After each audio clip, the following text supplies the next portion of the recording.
Welcome to the inaugural episode of the Ghostly Gallery podcast. It's a place where we'll explore the world of horror in film, in books, and in popular culture. Hello, everybody. My name is Bruce Markison, and I'm joined by my co-host and producer, Tracy Asteria.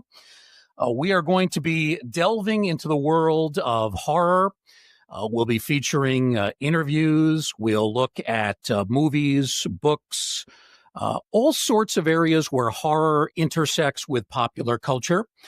Just to give you a little bit of background about myself, I've written the book, hosted horror on television, the films and faces of shock theater, creature features, and chiller theater.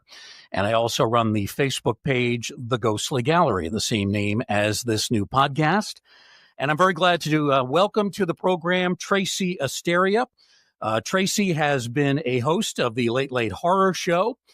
She also is a paranormal investigator in Nova Scotia and generally a fan of horror and sci-fi, as am I. Tracy, welcome to the program. How you doing? I'm doing great, Bruce. Thank you so much for inviting me. So, Tracy, I wanted to begin by kind of giving each of us a chance to introduce ourselves and talk about how we became fans of horror, how it all started. I'm going to let you begin by giving us a little bit of your background, your story. How did interest in horror begin for you? Okay. Well, as you mentioned, I'm from Nova Scotia, and I have a corporate job by day, but I am a paranormal investigator on the side. And I've always been a huge fan of science fiction and the horror genres. So I'll tell you a little story about how I actually got interested in horror. So this goes back to 1981 when the release of An American Werewolf in London premiered. And that was my very first experience with the horror genre. And that was the first movie I had ever seen. And I was only about 8 or 9 years old. My parents had taken me to see this, and it scared my socks off. But I was hooked from that moment when I saw that movie on the big screen. It was scary. I had nightmares, but it was such a thrill for me. You picked a great movie to start. I know, right? It was fantastic. And for my very first exposure, I definitely don't regret it. And at the age of 8 or 9, it was amazing. 1981 was a great year, coincidentally, for werewolf films. There were no fewer than 3 that came out. Probably the most critically acclaimed, the one you mentioned, American Werewolf in London. One of my personal favorites, The Howling with Dee Wallace, came out. Yeah. And then Wolfen, which is somewhat overlooked, somewhat underrated, but also came out that year. So that turned out to be an incredible year for the werewolf genre. So that's how you began. Yes. You began, rather, with your interest in horror.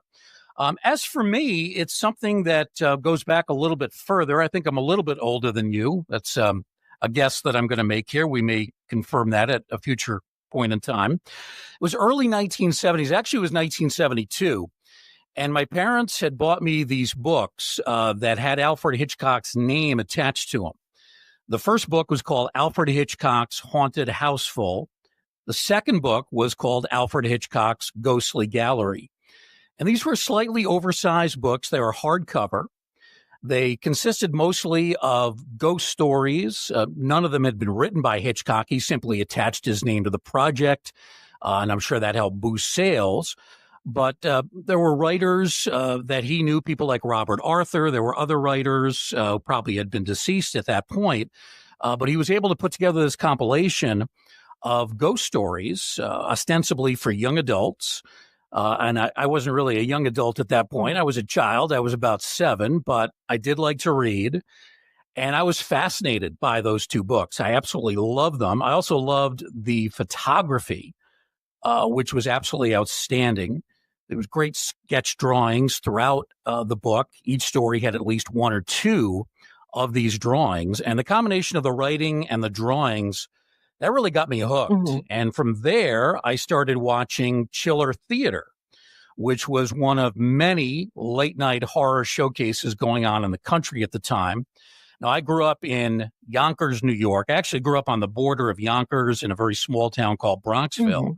So we were in the New York City market, and we had we had the access to WPIX television, which was one of the syndicated stations. So Saturday nights, usually after the Yankee game, and coincidentally, I'm a big baseball fan. That's my other area of interest. Nice. So after the Yankee game was over on a Saturday night, they would switch over to Chiller Theater, and I would stay up as long as I could. Many times I fell asleep halfway through the film, but I would enjoy watching these late night horror movies, some from the 50s and 60s. Some of them were the classics from the 30s and early 40s. And that's kind of the second stage for my interest in horror. So it started with the books, the Alfred Hitchcock named books, and then it moved on to the films, and it's really just grown ever since. I'm curious, Tracy, where you lived, did you have a horror host or a horror showcase that you watched? We had the Chiller Theater, which at the time did not have a host. How about where you were growing up? Did you have a particular late night show that you liked to watch? Well, there was nothing like that we could access here when I was growing up, like nothing like the Chiller Theater or anything like that, which is really unfortunate. But I would say that there was just kind of like random, like TV movies and stuff like that I would kind of pick up late night. Well, I was babysitting, so it would be on the older channels, and it would be the old Abbott and Costello kind of movies and stuff like that. So those would be the things that I would kind of watch late at night while I was out babysitting and stuff. But no real horror. Did you have a favorite Abbott and Costello movie? Oh my goodness. Not a favorite. I think it was mostly just like anything that I could grab and watch, because I'll be honest, I don't think I actually finished many of those movies just because they were on so late at night. But it is on my list to go back and start watching like all of the Abbott and Costello movies and go back and watch like Vincent Price movies. Those are actually on my watch list. So things I couldn't do when I was a child, I can do now. It's funny you mentioned the Abbott and Costello films, because WPIX, the same station that carried Chiller Theater, used to have kind of a late Sunday morning Abbott and Costello feature. And not all of them were their Meet the Monster films, but a lot of them were. There was Abbott and Costello Meet the Invisible Man, Meet Dr. Jekyll and Mr. Hyde. Of course, my favorite was the 1948 movie Abbott and Costello Meet Frankenstein, which is one of my probably top 5 to top 10 films of all time. So those movies were on late morning into the early afternoon, again, usually before Yankee baseball in the afternoon. So again, you had the horror baseball connection, but this time the horror came first. The baseball came later, but it was all at a reasonable hour. So I was able to watch those films all the way through. So Abbott and Costello for me was a huge part of growing up. Right. And I know some people don't really consider those true horror films. I think those people are wrong. I think they are horror films. They are comedy. That's a wonderful blend of the two genres. Yes. But Abbott and Costello Meet Frankenstein is absolutely a horror film, and I will fight to the death anybody who contends otherwise. And perhaps on a future show we'll talk more about Abbott and Costello and that whole phenomenon. There's really nothing like it. Oh, absolutely. In today's entertainment world. Well, one of the things that we want to do on this program is we want to kind of set some of the goals for what the future will hold for the Ghostly Gallery podcast, what we would like to do. I think we're trying to do something maybe a little bit different from some of the other programs that you hear out there. And this is not meant to criticize them or belittle them in any way. A lot of horror podcasts tend to be, two guys or a guy and a girl talking about horror, doing so in a very informal way. We are going to do that a little bit, and we're certainly doing that on this inaugural episode. But we're also going to be featuring a lot of interviews with a number of guests, writers, historians, actors, actresses, people that have some kind of a connection to the horror genre. And that really is going to be our primary focus, is to try to talk to other people, experts in the genre, people who have some particular insight. Some of the people that I've already approached about being guests in our early episode, they've already said they'd love to do it. One of them is a guy named Tucker Christine, who lives outside of the Philadelphia area. And he is one of the most avid Dracula collectors in the world. He has just about every published edition and adaptation of Dracula. He also does his own Dracula. It's not a newsletter. It's actually a literary magazine that's going to come out at least 4 times a year. And I'm already a subscriber on that list. So we're going to have Tucker on in one of our early programs. He is going to discuss his love of Dracula, both in terms of books, movies, but also in terms of memorabilia. He's got an amazing collection. So he's one person that we have lined up for one of these early shows. Another guy that we're going to talk to, and he's a very interesting man. I've met him at horror conventions.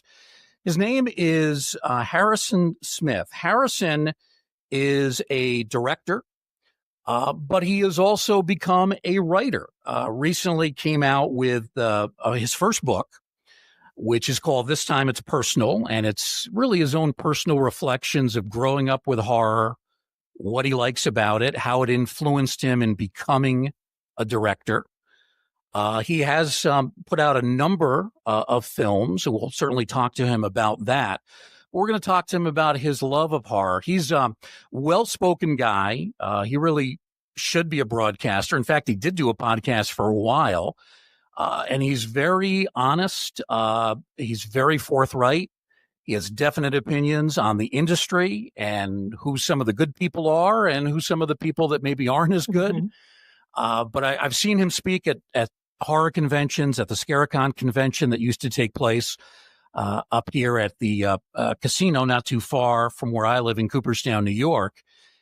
He is a tremendous source of knowledge. He's not just a contemporary director. He is an historian of horror history, going all the way back to the classics of the 1930s. And I think people will really enjoy hearing from him. So those are just a couple of names that we'll be featuring. I know that, Tracy, you probably have some thoughts as well. And we're going to work together to try to bring you some of the most interesting guests that'll be featured on this program. So we look forward to doing that. One of the things that Tracy is really going to help us out with is promotion of this program. I, of course, already have the Ghostly Gallery Facebook page, which really ties in hand with this podcast. But that's something that you're active with as well, Tracy, is social media, particularly Facebook. Promotion is a real strength of yours. Tell us about some of the ways that you'd like to get the word out about the Ghostly Gallery.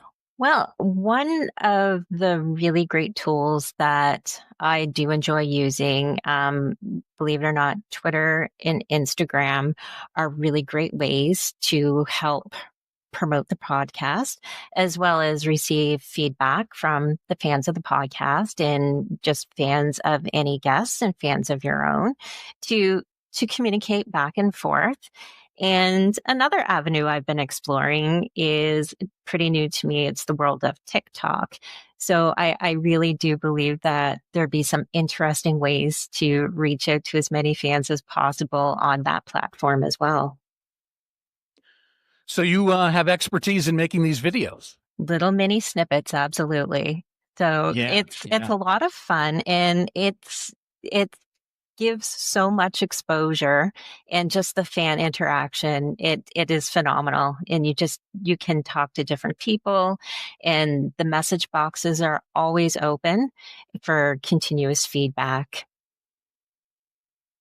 Well, that's great. That's one of the ways that we're going to try to get the word out about this program. So both Tracy and I are very committed to doing that. Tracy, one of the things I wanted to do on this first edition of the Ghostly Gallery is talk about some of our favorite horror films. So I posed the question to you earlier this week on an email where I asked you to come up with your 3 favorite horror films of all time. And this is probably something that we can revisit, because every 6 months, I think I change what my top 3 films are. Yeah. What my three films are today are not going to be the same as what we might hear about in 6 months or a year from now. So we may be getting some different answers to that question. But right now, as of June 2023, what are your three favorite horror films? And if you go in reverse order, start with your third favorite horror film of all time. Oh my gosh. I just want to say this was a difficult question. I have a whole page here. So, and again, you are absolutely correct. My preferences, they change, but as of like this moment, I am going to say my third all-time favorite is a movie from 2019 called Doctor Sleep. And it is a Stephen King story, and it was directed by Mike Flanagan. And it picks up with the story of Danny Torrance from The Shining. It was an excellent movie. It was 3 hours that I was glued to the TV screen. It was a remarkable movie. And my number two, I have to follow that up with 1980s The Shining. I just kind of got into those two movies over the last, I'm going to say 6 to 8 months. And that was the first time I actually saw the movie The Shining. So they just kind of went hand in hand. And my all-time favorite that will never change as long as I draw a breath is The Exorcist, my all-time favorite movie from 1973. That's a great choice. I mean, all three are good. I saw Dr. Sleep. I was actually watching with my family. It was during the early part of the pandemic, and it was actually Easter Sunday. And we got the film. I think it was on streaming, or maybe we rented it. I'm not exactly sure. And it was a long movie, as you say, about 3 hours. It's terrific, though. I thought it was actually better than The Shining, and that's a hard act to follow up. It was a great continuation of the story as they followed, little Danny Torrance into his adult years and his reunion with evil, which culminates at the very expansive and remote hotel in Colorado. Just a terrific film and one of the great examples of modern day horror. And that's something we're going to talk about later. The Shining from 1980 is I guess a film that maybe is a little bit polarizing. Some love it, some hate it. Yes. I think it's a very good film. It's maybe the most famous of all the Stephen King adaptations. It's very creepy, makes you feel very isolated. Tremendous performances from Jack Nicholson and Shelley Duvall. Scatman Crothers is also in that film too. So that's an excellent choice. And yeah, The Exorcist is without question in my top 10. What in particular did you find most interesting about The Exorcist? Is a particular scene, a particular performance? The iconic moment of the Linda Blair scene when she is projectile vomiting on the priest during the exorcism. As weird as that is, that sent shivers down my spine. And it really is a moment I will not forget. The whole entire movie, I think about it. It's an incredible film. The acting was excellent. And for a 1973 movie, it really still holds up really well. It has that creep and scare factor that it just goes right through you. And it's not kind of like the jump scares that you might see of films today. It is true old fashioned horror. Just scary. That scene that you mentioned, I'm glad you brought that up because that is such an important scene in the film. But there's also an interesting backstory. The priest in the film is played by the late actor Jason Miller, who is a terrific character actor. Lived kind of a hard life, died relatively young back, I want to say, in the late 1990s. He's actually the father of current day actor Jason Patric. Jason Miller is terrific in the movie. And when he is the recipient of that incident from Linda Blair's character, Reagan McNeil, he was not supposed to be hit in the face. He was supposed to be hit in the chest. But somehow the mechanism that fired off. Well, it misfired. Oh, gosh. And it hit him in the face. He was not happy about it. And the disgust that you see on him in the film during that scene is real. He was not anticipating that. And the director, William Friedkin, liked his reaction so much he kept it in the movie. So there's a case where an accident actually made an already great scene that much more memorable. But that's a terrific scene in one of the most important horror movies ever made. It was nominated for an Academy Award. Some of our viewers or listeners, I should say, may not remember 1973. They may not have been around in 1973. But for those of us who were, the lines to go into the theater, kind of an indication of what would happen just a couple of years later with Jaws. I mean, The Exorcist, which came out very late in 73, drew tremendous crowds, tremendous interest. There were incredibly long lines to get in to see that movie. So it wasn't a summer sensation because it was held between Christmas and New Year's, but it was very much a wintertime sensation. And it was one of those early horror films that really did kind of bust through popular culture in a Jaws-like kind of way. Oh. Well, those are three great choices. Dr. Sleep, number 3, The Shining, number 2, and Tracy's number 1 choice, The Exorcist. And I like all of them as well. Nice. For me, the top 3 films, I tend to lean, I guess, toward more vintage films, including a classic from the 1930s, but also 2 films from the 1960s. So I go back just a little bit further than The Exorcist. For me, number 3 on the list is the Alfred Hitchcock film, The Birds, which came out in 1963. It's got a great combination of terror with supernatural overtones, which Hitchcock normally did not get into. Mm-hmm. There's kind of an overriding mystery about why the birds are attacking, and we never really find out exactly why that happens. Also, some beautiful shots, beautiful cinematography. So it's a movie that hits on just about every note. Great performances from really just about everybody. Tippi Hedren plays Melanie Daniels. It was Tippi Hedren's first feature film. You would not have been able to guess that by how good her performance was. And she was really treated horribly by Hitchcock on the set. As a lot of people may know, Hedren was the subject of unwanted romantic advances from the director.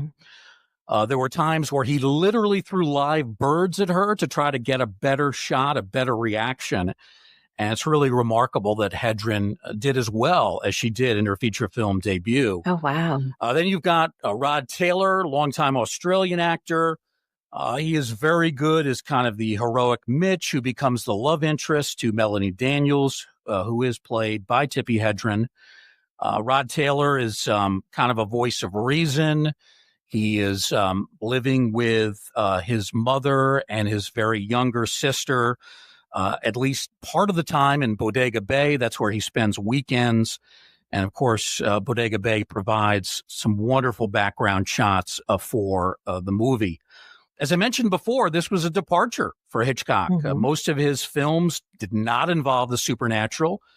Even a horror film like Psycho, a great movie, that's really not a supernatural film. Certainly not Rear Window, Frenzy, a later horror movie from 1972. That doesn't involve the supernatural, but clearly there is something of an otherworldly element to the birds in terms of why the birds are acting and sort of gathering and almost setting up a situation where they're conducting war against humanity for these unknown reasons. So that's number 3 on my list. Number 2 is a movie from 1968, and it's an absolute top-notch film, Rosemary's Baby. Story of Rosemary Woodhouse, the young wife, pregnant for the first time, her husband struggling to advance his film career. They move into really a nice old apartment building in New York. Was filmed at the Dakota apartment building, very famous structure in New York City. Great backdrop, kind of a Gothic apartment building in many ways.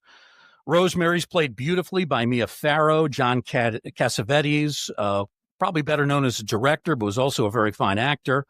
He's very nuanced as her ambitious husband, Guy, who seems to be harboring some kind of a secret. And then there are the aging actors, Sidney Blackmer and Ruth Gordon, who play the seemingly friendly next door neighbors. And I put the emphasis on the word seemingly. Ruth Gordon, by the way, was actually named Best Supporting Actress for her part. She is iconic in that role. It's a really interesting movie, Tracy, too, in that the movie is shot in an unusual way. Some of the scenes are filmed in very long, continuous takes with almost no editing involved. One of those memorable scenes is the phone booth on a New York City sidewalk. Rosemary is nervously placing a call and then impatiently awaiting a response while somebody is waiting to get into the phone booth. And really, this style of shooting with those long, continuous takes kind of adds to the realism of the film. Just a tremendous movie.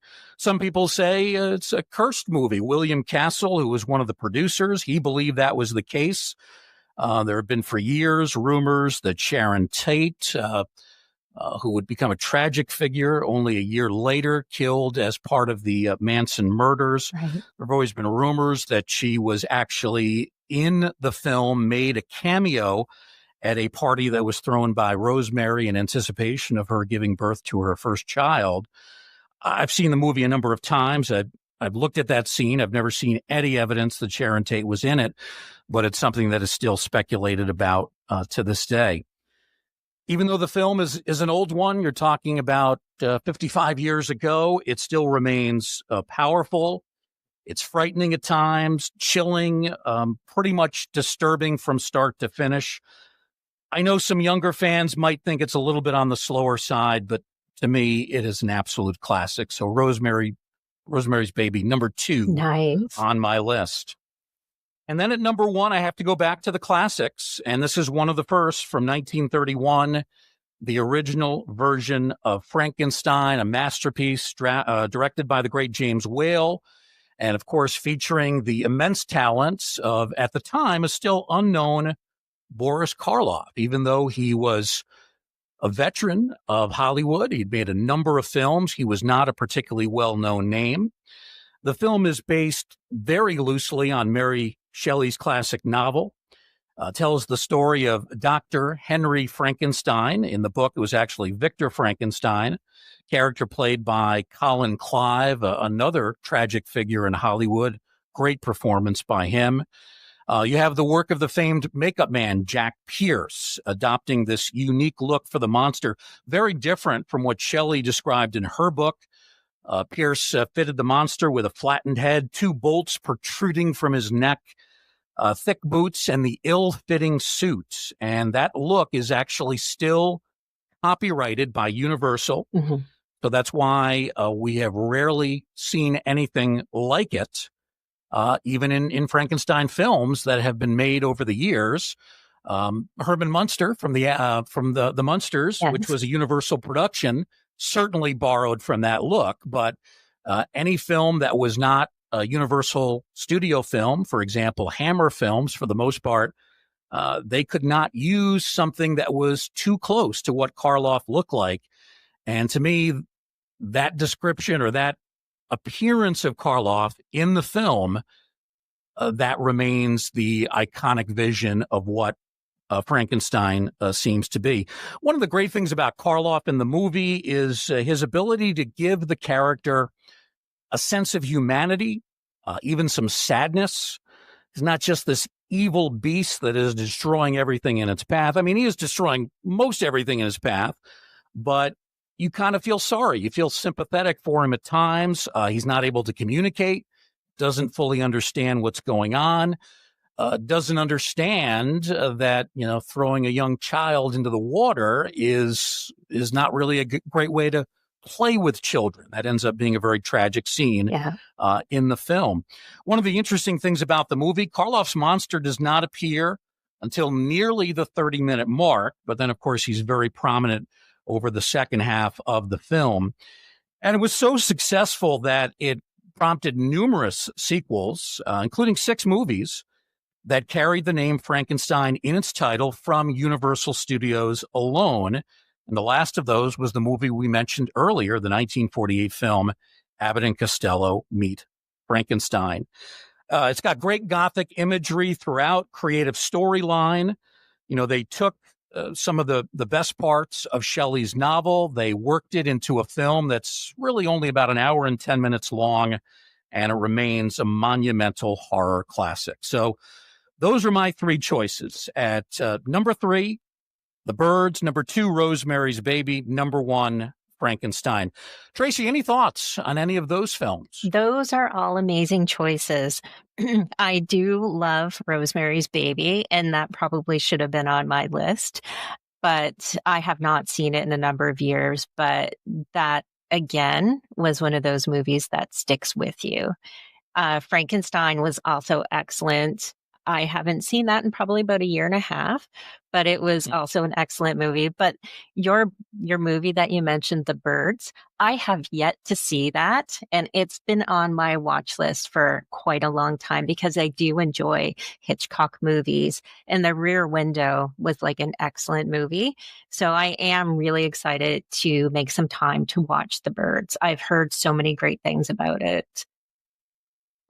It's an interesting film. I've talked to some critics that say it doesn't hold up that well. Some of the special effects are a little bit on the cheesy side. It has an ending that's very ambiguous. They never do explain why the birds are acting the way that they do. So, and I think those are legitimate criticisms. But I still think it's a great movie. It's the way it's shot. Much of it was shot in outdoor locations, which Hitchcock did not always like to do. I mean, the Bodega Bay schoolhouse scene where the kids are all fleeing from the schoolhouse from this flock of birds that is just attacked is just remarkable. The performances are excellent. And even though it is maybe an unsatisfying ending to some, it actually is somewhat consistent with the source material it comes from. It's based on the short story by Daphne du Maurier, and her ending's a little bit different.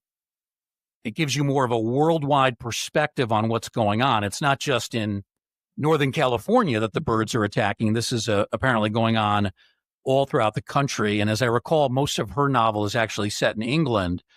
But there is also an ambiguity in terms of, why these birds are doing this and what's causing this phenomenon. It's a great short story. And, I think the way du Maurier ends it, the way that Hitchcock ends it, I think it's actually somewhat appropriate. So I don't think it detracts all that much from the movie. We've got to get you to see that film. Yes. And we're gonna work on that. And I'm sure you're going to have a list of films for me to watch that I haven't seen, because that's the amazing thing about horror. I was going through the Tubi network last night. Mm-hmm. I love Tubi, all the different horror films that they have. And there's so many movies on there, thousands and thousands of horror. Well, not just on Tubi, but in the history of the genre, so many horror films being made today. So many go straight to video, and a lot of them are not that good. Mm-hmm. Sure. There are so many horror films out there. There's just no way to consume them all. You try to watch as many as you can. You hope that you get lucky and watch good ones and get good recommendations on which films to see. Mm-hmm. But there's always going to be a horror movie that has eluded you. I'll just give you an example this week. I wrote about it on my Ghostly Gallery Facebook page. It's a movie from 1971 called Fright. And it's believed to be the first horror film where a babysitter is being targeted by this deranged madman. And as it turns out, he's actually kind of seeking revenge against his ex-wife.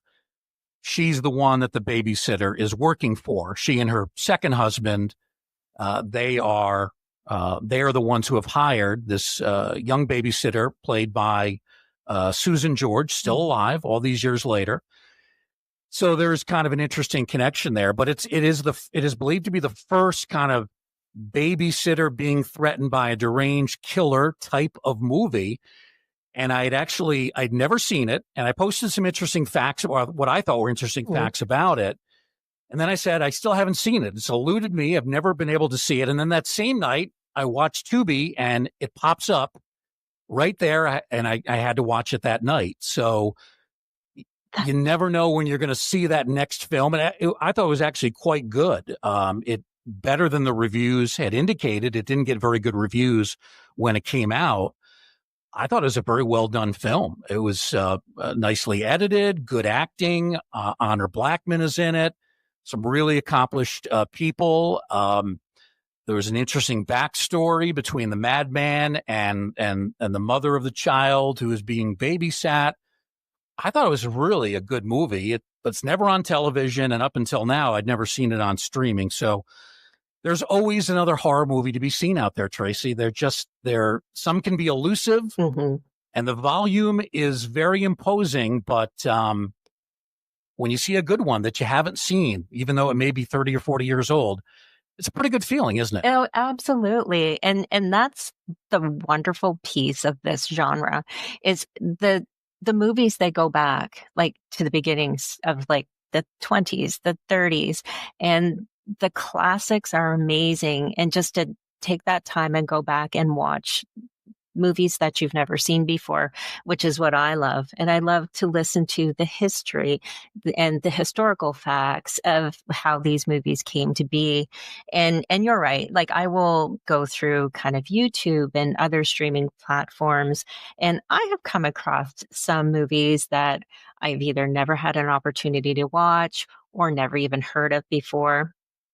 And just as an example, the movie Hereditary, I just Mm. randomly came across that, and it was it was a creepy type movie, but I do not regret watching it. It was a really good movie. And there's been a couple of other ones like that I've seen, like Audrey Rose from 1977. Yeah. I never saw it back in the day because I was only really young, but I saw it maybe about 5 or 6 years ago for the first time. And the story about reincarnation, it was an interesting story. Just the movies, you're right. The movies that you can come across randomly are amazing. I mean, there are hits in this is for sure, but you might hear about a movie and you write it down and you go back and try to search it out later. And I am rocked by some of the things that I've seen lately. Just phenomenal.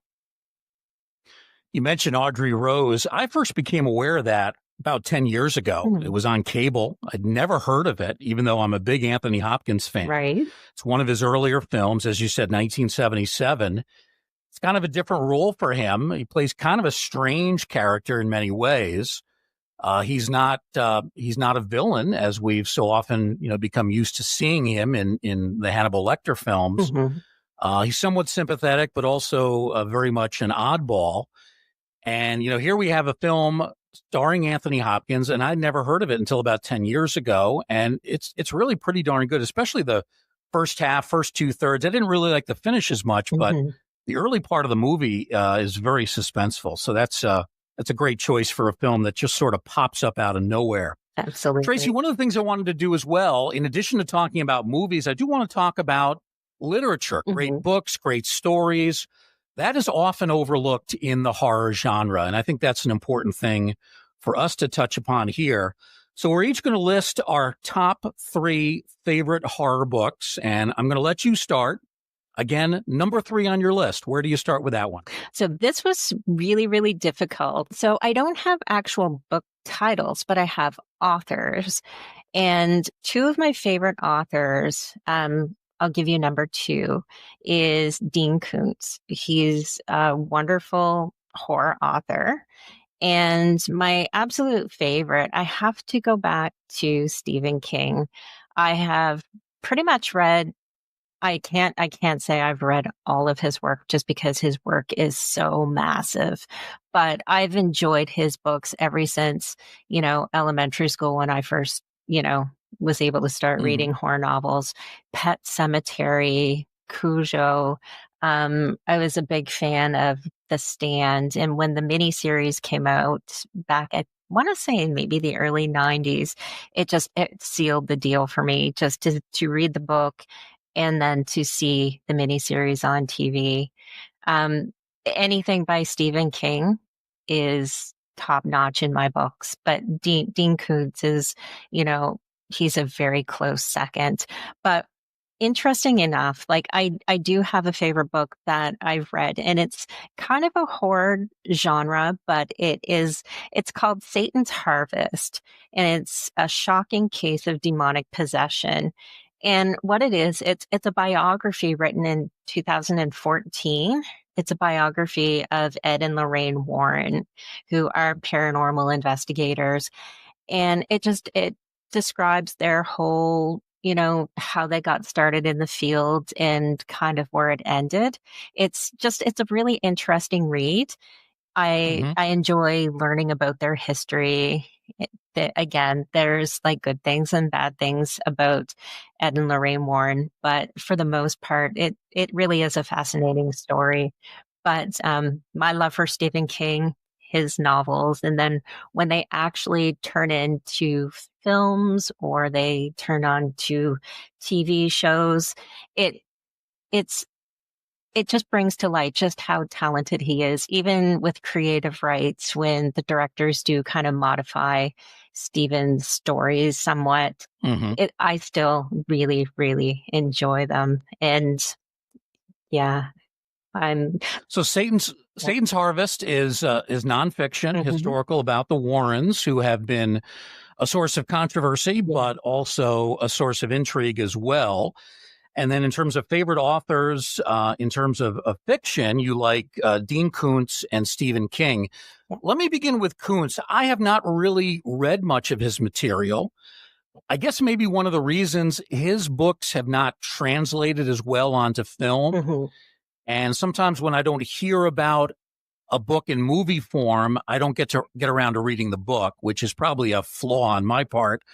But it's just the way my mind works. Is there a particular book or subgenre that you like about Kuntz? I have just a very vague familiarity with him. Is there one particular book or one particular aspect of his writing that really attracts you? Um, I don't have a particular book in mind, but it's more of, I guess, the way that he writes. It leaves so much to the imagination. Like when he tells a story, your mind can wander. Like it goes off in so Mm. many different directions. And again, I find that with Stephen King as well. Like he just doesn't say this is the way that it is. You are allowed to take your mind and put it elsewhere and come up with like different theories. It's just like a mystery piece to it as well. It's like mystery, it is thriller, and it's horror. It's kind of like a really great combination of all three. It's been a while since I've read one of his novels, so that's a great reminder. I will have to pick one up. Yeah. Well, that's a perfect transition to my list because at number 3, my 3 favorite horror books is one of his. It is Salem's Lot. Oh, yeah. It was actually the second novel that he wrote back in the mid to late 70s. Carrie was the first. Hmm. And he was still, I think, finding his voice and still, yet to reach his peak as a horror writer. But it was a wonderful concept. Basically, what he did is he took the character of Dracula and he made it into a vampire that invades not Europe, but America. And it's not exactly Dracula. It's a character named Barlow, whom we don't see for much of the movie. He's talked about by his evil henchman, Straker. Uh, but it's a remarkable book in terms of the sense of dread that you get as the residents of the town are being picked off by Barlow one by one, and the living residents are shrinking by the moment. The deceased are increasing, and the other vampiric figures are also on the increase as well.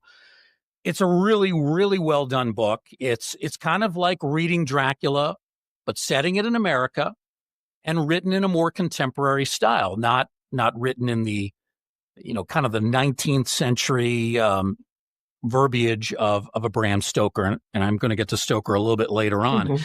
the only criticism I have of the book, and I guess this is my main criticism of Stephen King, it's pretty long. It's over 400 pages, which for me is a lot. I'm a slow reader. Anything that gets beyond about 250 pages, I find a little bit daunting. It took me a while to get through the book just because of its sheer length. Yes. But that's a relatively small criticism. It's a terrific book. And of course, it has spawned a couple of adaptations in terms of made for TV movies. Mm-hmm. The first one was 1979, the one that was directed by Tobe Hooper, which is actually one of my favorite vampire films. So for me, Salem's Lot, number 3 on the book list. At number 2, well, this is the selection that matches up with your favorite horror film of all time. For me, the book, The Exorcist, is just phenomenal. I actually read it only last year. It took me a long time to get to it. I was not at all disappointed. It came very close to reaching the top of my list. For now, I'm going to put it number 2, but that could change. It's just a wonderful book written by William Peter Blatty. He writes it in a very readable style. He has a very uncanny ability to create realistic, fast-moving dialogue. And although his writing style is pretty basic and straightforward, it doesn't detract from the absolute terror that's created by the demon's possession of young Regan MacNeil. It's really no wonder that The Exorcist became this monumental bestseller. And also, after reading parts of it, it's not surprising that some of the graphic language spewed by the demon made the book incredibly controversial in some circles back in the early 70s. Now, in today's world, probably wouldn't be that shocking. Early 70s, different story. So right. Controversial, but extremely well written. Just one of those page-turning books that keeps you going. I was able to read it within a couple of weeks, which for me is like a world record. I just don't read that fast. Terrific book, absolute classic of the genre, The Exorcist by William Peter Blatty. And then at number 1, it is the book I hinted at a moment ago, and that is Bram Stoker's classic novel, Dracula, published in 1897. It was a book I had actually first tried to read, Tracy, when I was very young in the 1970s. I couldn't get through it. I wasn't ready for it. Right. But about 2 or 3 years ago, I went back to it, and I really had a much better appreciation. A couple of things I take away from the book. Number 1, Stoker was a phenomenal writer. He had a beautiful and lyrical style, kind of typical of great writers in the 1800s. It's not a style we're used to today, but still deserves appreciation. The accounts that he describes of the ghostly, nearly abandoned death ship, the Demeter, landing off the British coast, some of the best horror writing, I think, in history. Just absolutely top of the list. The descriptions of the dead captain who ties himself to the ship's wheel, and then this large wolf-like dog running off the deck really just sends chills up and down the spine.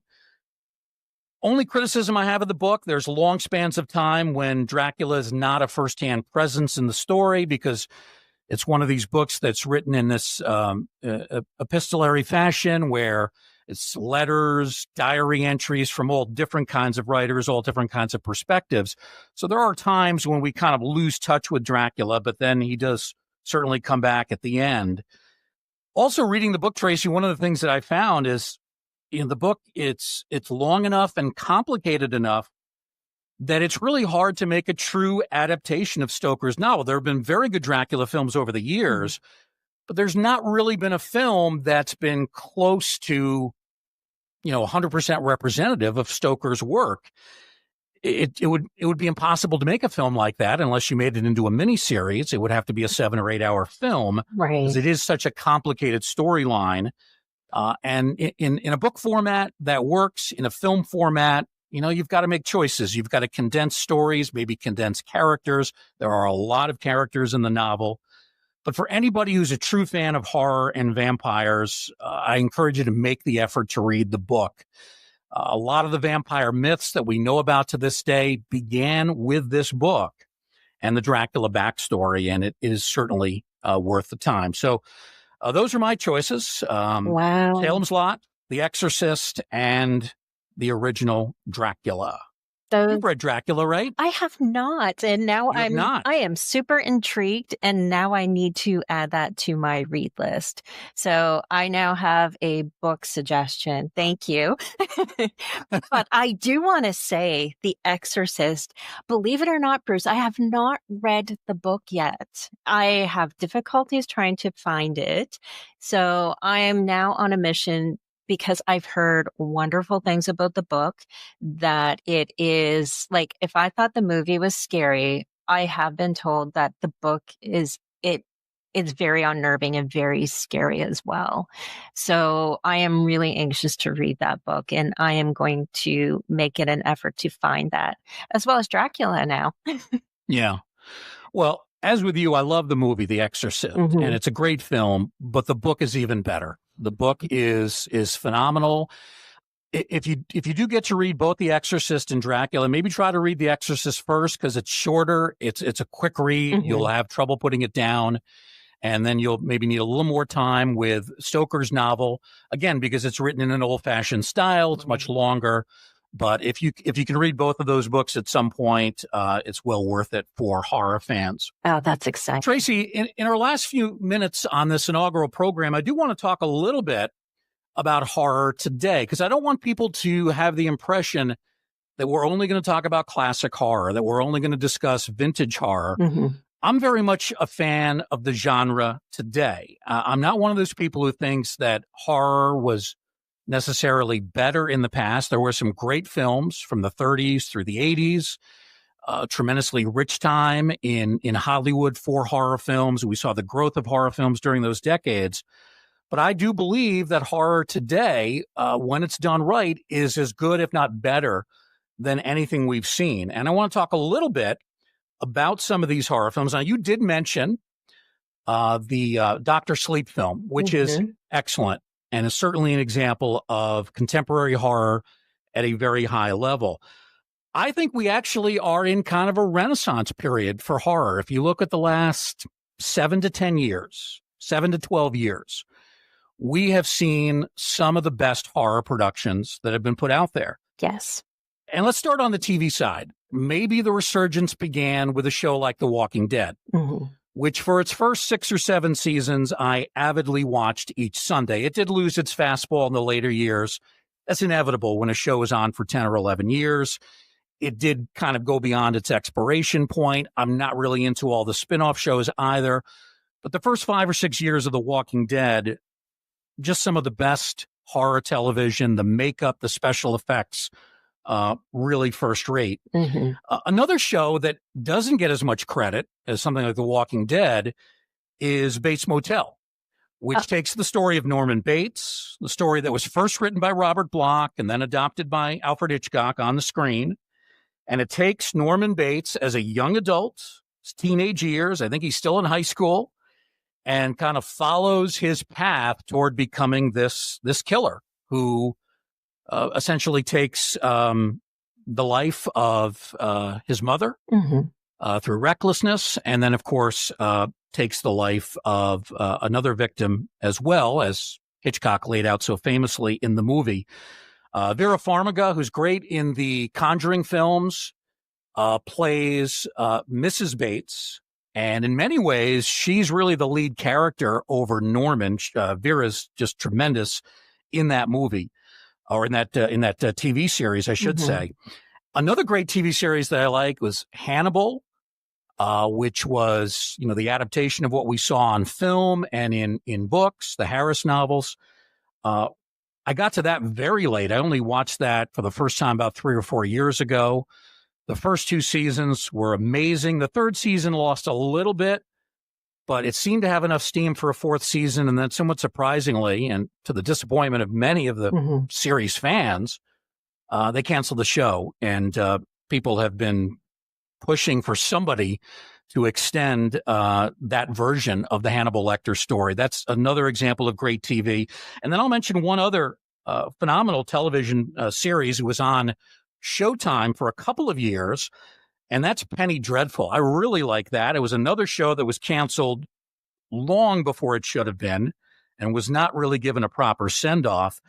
It's a TV series that collects the classic monsters, Dracula, Frankenstein, the Wolfman, interweaves all of them in Victorian England. So the monsters actually intersect and interact with each other. Great special effects, great costuming, makeup, tremendous. Just they only did about 30 episodes. Mm-hmm. They should have done at least 30 more. So for me, those are really some wonderful television adaptations of horror that really stand out. How about for you in watching horror TV over the last 10, 12 years? Anything that you really jump out could include some of the things I've mentioned, could be something else. Well, I really do enjoy some of the modern horror on TV. So over the last, I'm going to say a couple of years, like maybe 5 years, I've become a really huge Mike Flanagan fan. And he has created the TV miniseries Midnight Mass, The Haunting of Bly Manor, The Haunting of Hill House, and The Midnight Club, which is his most recent. And in post-production, he actually has another miniseries that will be coming out. I believe it might be this coming fall. It's called The Fall of the House of Usher. So talented. And just the way that he is able to bring those stories to life is truly fascinating.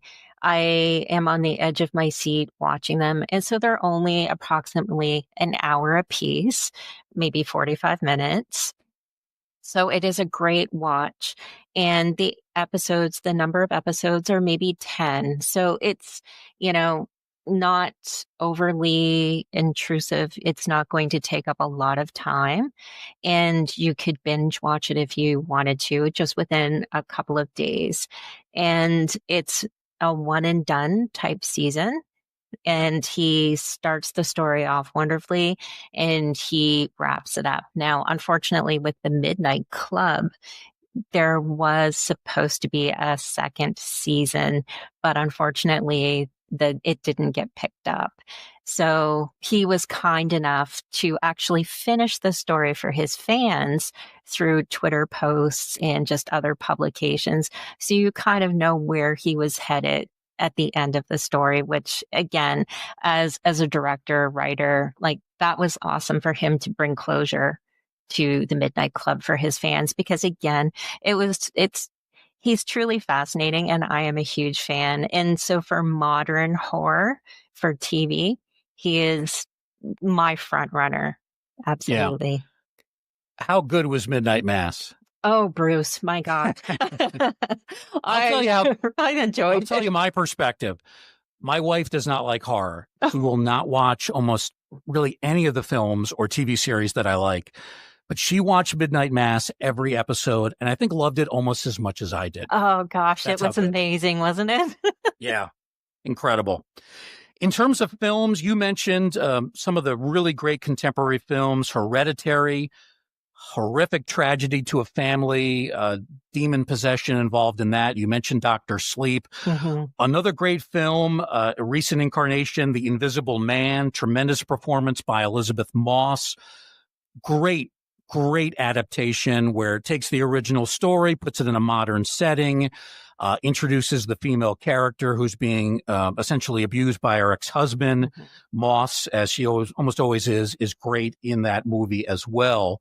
Some of the work of Jordan Peele, his first film is my favorite of the ones that he's done, Get Out, which was not only a tremendous film, but also a commentary on race relations, nominated for an Academy Award. We know that doesn't happen all that often in the world of horror. So in terms of films as well, I think the industry is in good shape. So I think the future looks very promising. The special effects that we see are so much better than anything that's ever been done. The quality of the acting, especially the young and budding acting talent that we see directors now able to acquire for their films, if you will. Some of the creative stories, there's an over-reliance on, doing sequels and doing the second and third and fourth versions of the same thing. Yes. But when you get into some of the original material, some of those first versions of films, I think it really bodes well for the future of horror, both in television and in film. Well, Tracy, that's going to bring to an end the very first episode of our Ghostly Gallery podcast. We made it through to the finish line. I want to thank you for your contributions, handling all the technical aspects, and for your commentary as well. And we look forward to hearing from you in future episodes. Thanks. Oh, thank you so much. This has been fascinating. And thank you so much for the movie recommendations and the book recommendations. Tracy Asteria, my co-host for the Ghostly Gallery. We hope you've enjoyed the first episode of the podcast. We hope many more to come. And please join us the next time for the Ghostly Gallery.